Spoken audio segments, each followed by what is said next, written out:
All right, what did I miss over the weekend? What's on Twitter? Oh, it looks like Hardware Unboxed has got some. Ooh, that looks spicy.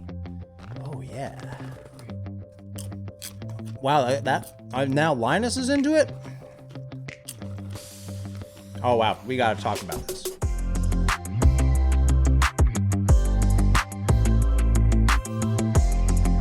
Hey guys, Turk here. Hope you're having a great day. Sorry for the impromptu video, but there's been a lot of drama over the weekend, and to be honest, I was actually having some fun time at a LAN party over this past weekend.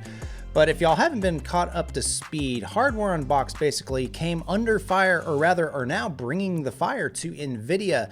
They received some emails from their global head of PR, but basically they're telling Hardware Unboxed that they're no longer going to be given access to their Founder Editions cards for day one review content, basically because they're not covering the types of content that Nvidia would like them to cover.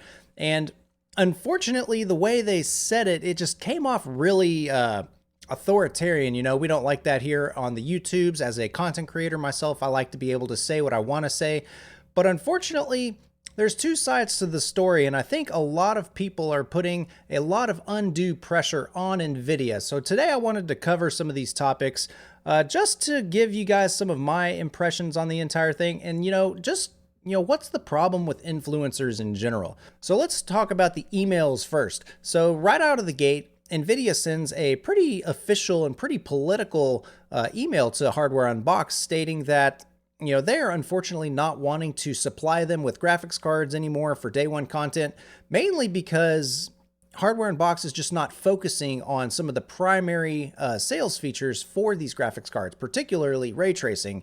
Hardware Unboxed is purely focused on the gamer's mindset, and they really love to talk about, hard frame rates when it comes to 1% lows, averages, and all that. And Nvidia is rather wanting to start looking towards more of the features that help segment them from other competitors out there. And that feature for us is ray tracing.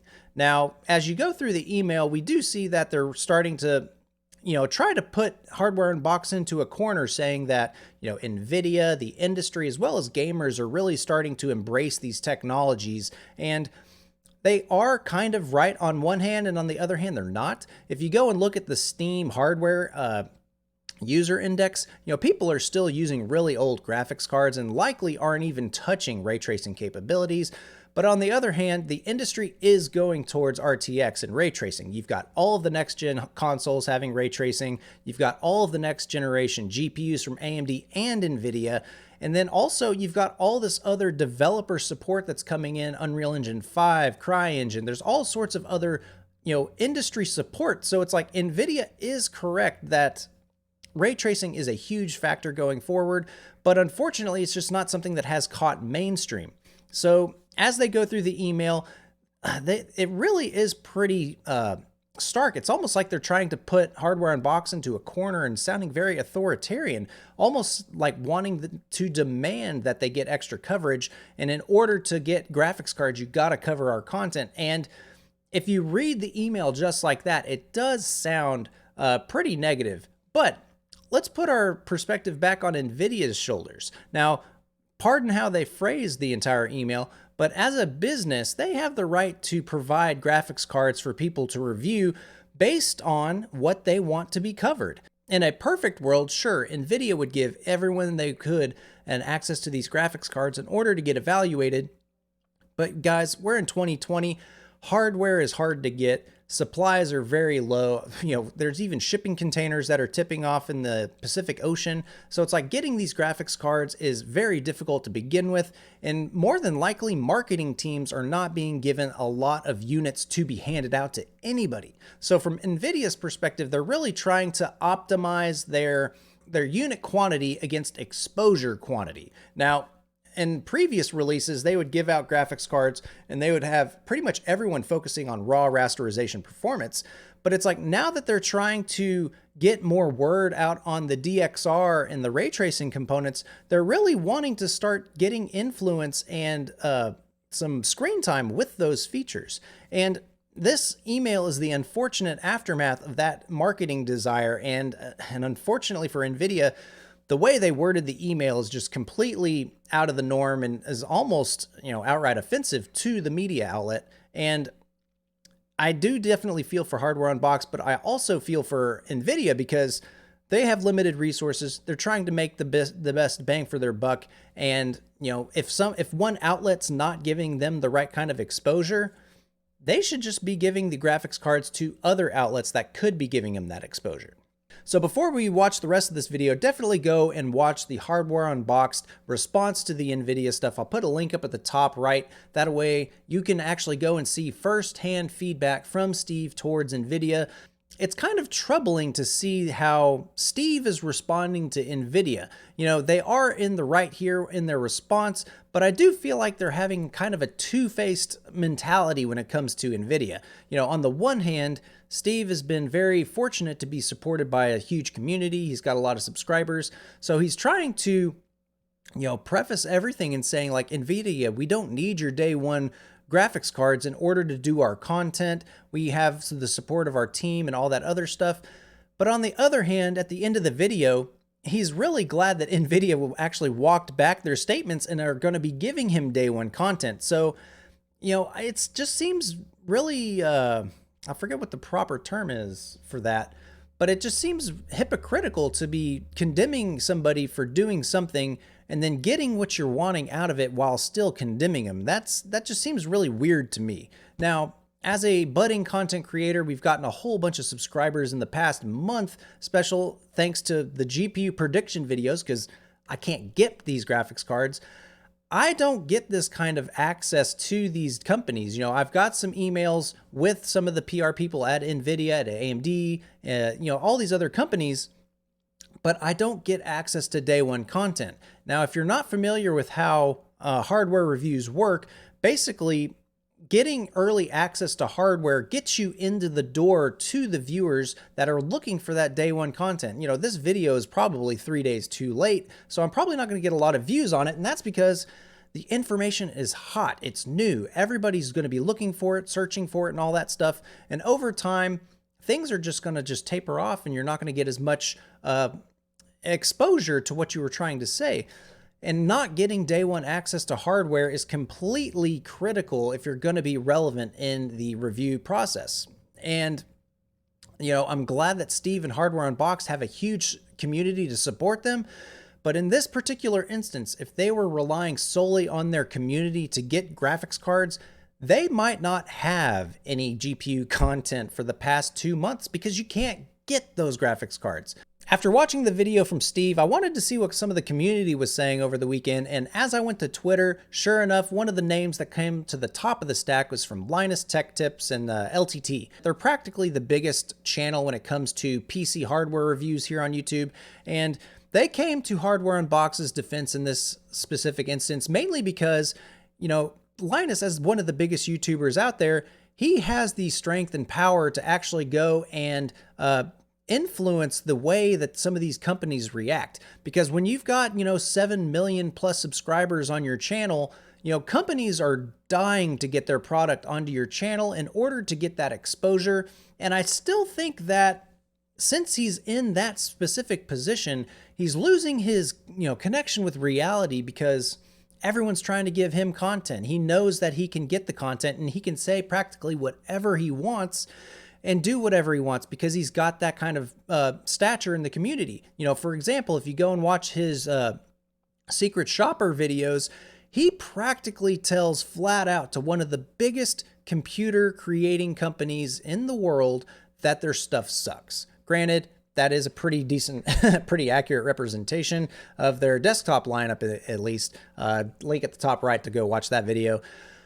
But no one else on the platform can actually say those kinds of claims and get away with it. Now, Steve from Gamers Nexus is doing a really good job of bringing, pure journalism to the hardware tech review industry, and they have definitely been blacklisted by several different companies, basically for being completely honest with how things are made and, calling companies out.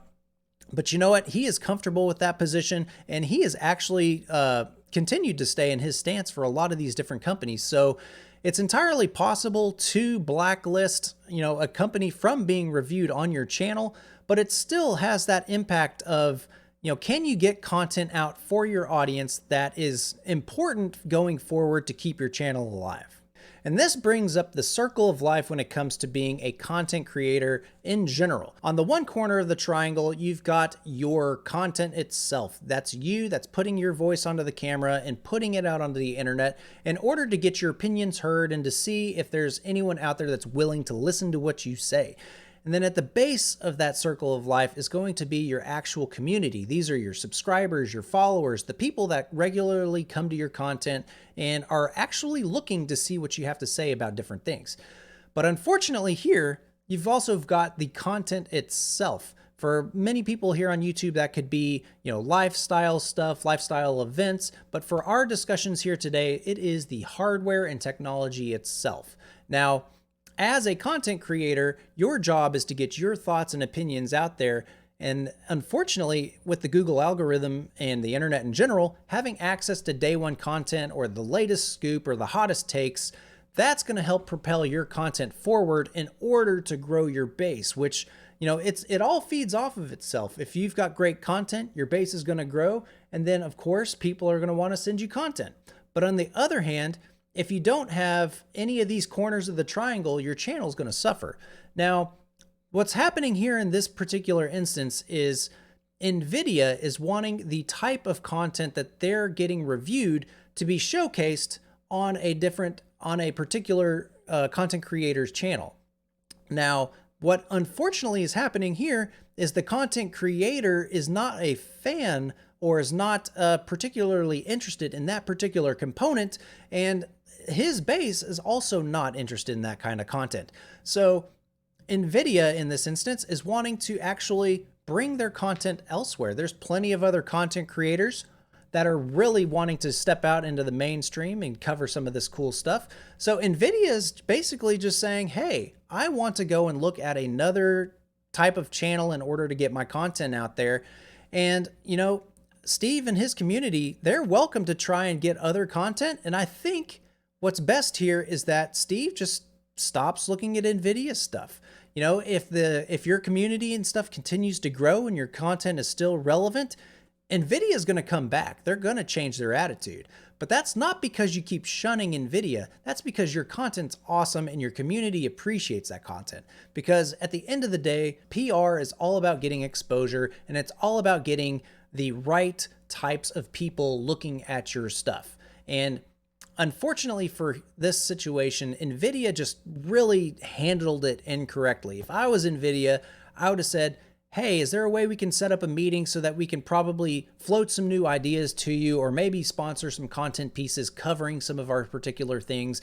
I think if they would have went that approach, the Hardware Unboxed community and the Hardware Unboxed team, they definitely could have grown by also showcasing this content. You go and look at Linus Tech Tips videos. No one in their right mind is gaming at 8K with a RTX 3090. But they set up that contract, they created the content, his community loved it, the video did great, and it's all around great exposure. And I think that's what should have happened in this entire situation. And unfortunately, both Hardware Unboxed and Nvidia, they both went about it the completely wrong way of doing things. Now, if I was Hardware Unboxed, if you want to be like Steve at Gamers Nexus, you definitely need to take a stand with the way you're thinking and the way you're wanting to handle your content, and completely disconnect from Nvidia. If you want to get AIB stuff, do that. That's all you. I just wouldn't be trying to put my feet on both sides of the fence. I definitely try and take one side or the other. And then with Nvidia, you got a guy right here that's willing to look at your stuff. Shoot me an email. Just kidding. So that's all my thoughts I've got for this Hardware Unboxed thing. I definitely think all parties involved could have done a better job of being diplomatic in their relations. And I think everyone could have, bypassed this entire PR stunt by just having an open conversation instead of just exchanging emails. So those are my thoughts. Let me know down in the comments what you guys think. Y'all have been really responsive to me, and our channel here has been growing really well over the past few months. So I definitely thank you guys very much. And just like the circle of life, maybe we're gonna have some cool content. Oh wait, we do. We've got a video this week with Cyberpunk and Shadow Infinite. Y'all are gonna love it. I've got the charts ready to go. Hopefully that'll be out by this Sunday. And then of course, I actually found a hardware bug in a motherboard that's preventing me from doing my Ice Giant video. So I'm talking to those guys to make sure that they're happy while still working with these other team to make sure they're getting stuff fixed in order to get you guys content. I'm hoping that we can get some cool content for you guys, and I love putting it out there. So let me know down in the comments what you thought. Hit the thumbs up, help get my word out, and as well, come and check out the video this week where we talk about the Shadow Infinite. Thanks, guys. Have a good night.